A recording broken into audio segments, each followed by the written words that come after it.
ಬಂದ್ಬಿಡೋದಿಲ್ಲ ಅಂತ ಇದ್ದೆ. ಇಲ್ಲೇ ಇದ್ದಾಳೆ ನನ್ನ ಪಕ್ಕದಲ್ಲೇ. ಇವಾಗ ಅವಳಿಗೆ ತಿನ್ನಿಸ್ತಾ ಇದ್ದು ಬಂದಿದ್ದಾಳೆ ನಿಂತಿ ನನ್ನ ಪಕ್ಕದಲ್ಲೇ ಇದ್ದಾಳೆ. ಐಸ್ ಕ್ರೀಮ್ ತಿನ್ನಿಸ್ತಾ ಇದ್ದೀನಿ. ನನ್ನ ಫ್ಲೇವರ್ ಇದು ತಿನ್ನಿಸ್ತಾ ಇದ್ದೀನಿ. ನನ್ನ ಫ್ಲೇವರ್ ಇವಳು ಲೀಲಾ ಬಂದಿದ್ದಾಳೆ ಇವತ್ತು.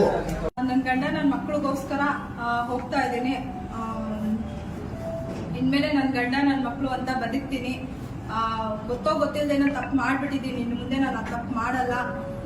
ಯಾವುದೇ ಕಾರಣಕ್ಕೂ ನಾನು ಒಂದು ಕೆಟ್ಟ ತಪ್ಪು ಮಾಡೋದಿಲ್ಲ. ನನ್ನ ಗಂಡ ನನ್ನ ಮಕ್ಕಳಿಗೋಸ್ಕರ ಜೀವನ ಮಾಡ್ತೀನಿ. ನನ್ನ ಗಂಡನಿಗೋಸ್ಕರ ಇಷ್ಟಪಟ್ಟು ಹೋಗ್ತಾ ಇದ್ದೀನಿ ಮನೆಗೆ.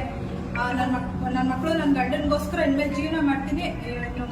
ಮುಂದಿನ ದಿನಗಳಲ್ಲಿ ಇಬ್ರು ಚೆನ್ನಾಗಿರ್ತೀವಿ. ಅದನ್ನ ನೀವು ನೋಡ್ತೀರಾ. ಮಕ್ಕಳ ಜೊತೆ ಗಂಡನ ಜೊತೆ ಸುಖವಾಗಿ ಚೆನ್ನಾಗಿರ್ತೀವಿ. ಮಾಡಿದ್ದೆ ನಾನು ಮಕ್ಕಳು ಬೇಕು ಅಂತ.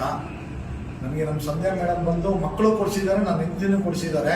ನಮ್ಮ ಸಂಧ್ಯಾ ಮೇಡಮ್ ಇಲ್ಲೇ ಇರಲಿ, ಚೆನ್ನಾಗಿರ್ಲಿ. ತುಂಬಾ ಥ್ಯಾಂಕ್ಸ್ ಮೇಡಮ್. ನಮ್ಮ ಮಂಜಣ್ಣ ಲೀಲಾ ಇಬ್ರು ಚೆನ್ನಾಗಿದ್ರೆ ಮಕ್ಕಳ ಜೊತೆ ಅಷ್ಟೇ ಸಾಕು. ಸೊ ಇನ್ ಮುಂದೆ ಸಂತುಗಾಗ್ಲಿ ಲೀಲಾಗಾಗ್ಲಿ ಯಾವುದೇ ತರ ರಿಲೇಶನ್ಶಿಪ್ ಫ್ರೆಂಡ್ಶಿಪ್ ಏನು ಇರೋದಿಲ್ಲ. ಇವರಿಬ್ರಲ್ಲ ಫ್ರೆಂಡ್ಶಿಪ್ ಬರ್ಲಿ, ಇವರಿಬ್ರಲ್ಲ ಪ್ರೀತಿ ವಿಶ್ವಾಸ ಹೆಚ್ಚಾಗ್ಲಿ. ಗ್ಯಾಪ್ ಇದ್ದಷ್ಟು ಸಂಬಂಧಗಳು ದೂರ ಆಗುತ್ತೆ. ಇವಾಗ ಅವರಿಬ್ರು ಇನ್ ಮುಂದೆ ಚೆನ್ನಾಗಿರ್ತಾರೆ ಅಂತ ನಾನು ದೇವರಲ್ಲಿ ಪ್ರಾರ್ಥನೆ ಮಾಡ್ತೀನಿ. ಯಾರು ಸಹ ಅನೈತಿಕ ಸಂಬಂಧ, ಅಕ್ರಮ ಸಂಬಂಧ, ಇನ್ಸ್ಟಾ ಫೇಸ್ಬುಕ್ ಅಲ್ಲಿ ಫ್ರೆಂಡ್ಸ್ ಆಗಿ ಜೀವನ ಹಾಳು ಮಾಡ್ಕೊಡುವಂತ ಕೆಲಸ ಮಾಡಕ್ ಹೋಗ್ಬೇಡಿ. ಕೊನೆಗೆ ಮಕ್ಳಿದ್ರೆ ಮಕ್ಳೇ ಬೀದಿ ಪಾಲಾಗ್ತಾರೆ. ಇವತ್ತು ಇವರಿಬ್ರು ಡಿಸಿಷನ್ ಮಕ್ಕಳಿಗೋಸ್ಕರ. ಸೊ ಮಕ್ಕಳ ವಿದ್ಯಾಭ್ಯಾಸ ಚೆನ್ನಾಗಿರ್ಲಿ. ಅದ್ರಲ್ಲಿ ಮನೇಲಿ ಹೆಣ್ಣು ಮಗು ಇದೆ, ಅವ್ರ ಭವಿಷ್ಯ ನಾಳೆ ನಮ್ಮ ತಾಯಿ ಹಿಂಗೆ ನಮ್ಮ ತಂದೆ ಹಿಂಗೆ ಅಂತ ಯಾರು ಸಹ ಬೆರಳು ತೋರಿಸಬಾರ್ದು.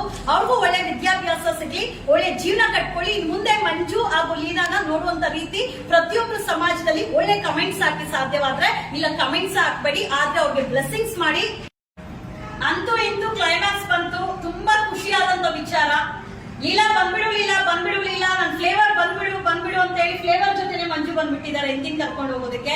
ಸೊ ಇವತ್ತು ಮಂಜು ಲೀಲಾ ಮಕ್ಕಳು ಎಲ್ಲಾರು ಸಹ ಕುಟುಂಬ ಸಮೇತ ಅವ್ರ ಮನೆಗೆ ಹೋಗ್ತಾ ಇದಾರೆ. ತುಂಬಾ ಖುಷಿಯಾದ ವಿಚಾರ. ಏನೋ ಕೆಟ್ಟ ಸಮಯ ಸಂದರ್ಭ ಎಲ್ಲಾ ಜೀವನದಲ್ಲಿ ಒಂದು ಕೆಟ್ಟ ಘಟನೆ ಅನ್ನೋದು ಬರುತ್ತೆ, ಅದಾಗೋಗಿದೆ. ಇನ್ ಮುಂದೆ ಹೊಸ ಬದುಕು, ಹೊಸ ಜೀವನ ಬದುಕ್ತಾರೆ. ಯಾವುದೇ ತರ ಇನ್ ಮುಂದೆ ಲೀಲಾ ಇಂದ ಒಂದು ಚೂರು ಕೆಟ್ಟದಾಗಲ್ಲ ಅನ್ನೋದು ನಾನೇ ಗ್ಯಾರಂಟಿ ಕೊಡ್ತೀನಿ. ಯಾಕಂದ್ರೆ ಅವಳನ್ನ ತೀರಾ 3 ತಿಂಗಳಿಂದ ನಾನು ನೋಡ್ಕೊಂಡ್ ಬಂದೋಗ ಕೆಲವೊಂದು ಫ್ರೆಂಡ್ಶಿಪ್, ಕೆಲವೊಂದು ಹೇಳಿಕೆ ಮಾತಿಂದ ಈ ಒಂದು ಪರಿಸ್ಥಿತಿಗೆ ಬಂದಿದೆ. ಸೊ ಇನ್ ಮುಂದೆ ಅವ್ರು ಚೆನ್ನಾಗಿರ್ಲಿ. ಪಾಸ್ಟ್ ಅಲ್ಲಿ ಮಾತಾಡೋದು ಬೇಡ. ಅವ್ರಿಗೆಲ್ಲಾರು ಬ್ಲೆಸ್ಸಿಂಗ್ಸ್ ಮಾಡೋಣ. ಆದ್ರೆ ಆಶೀರ್ವಾದ ಮಾಡಿ, ಕೆಟ್ಟ ಕಮೆಂಟ್ ಹಾಕ್ಬೇಡಿ. ಒಂದಿಂದನೂ ನೀವು ನನಗೆ ಹೇಳಿದ್ದೀರಾ, ನಾನು ನಿಮ್ಮ ಮಾತು ಕೇಳ್ಕೊಂಡು ಬಂದಿದ್ದೀನಿ. ನೀವು ಹೇಳ್ದಂಗೆ ನಾನು ನಡ್ಕೊಂಡಿದ್ದೀನಿ. ಯಾವುದೇ ರೀತಿ ತೊಂದರೆ ಕೊಟ್ಟಿಲ್ಲ, ಏನೂ ಇಲ್ಲ. ಇವಾಗ ಅವರೇ ಇಷ್ಟ ಬಿದ್ದು ಹೋಗಿದ್ದಾರೆ. ಎಲ್ಲೋ ಚೆನ್ನಾಗಿರ್ಲಿ. ನಾನು ಮತ್ತೆ ಅವ್ರ ಲೈಫ್ ಹೋಗಲ್ಲ, ಅವರು ಮತ್ತೆ ನನ್ನ ಲೈಫ್ ಬರೋದು ಬೇಡ ಮೇಡಮ್. ಯಾವುದೇ ಕಾರಣಕ್ಕೂ ಅವರು ಬರೋದು ಬೇಡ, ನಾನು ಅವ್ರ ಲೈಫ್ ಹೋಗಲ್ಲ.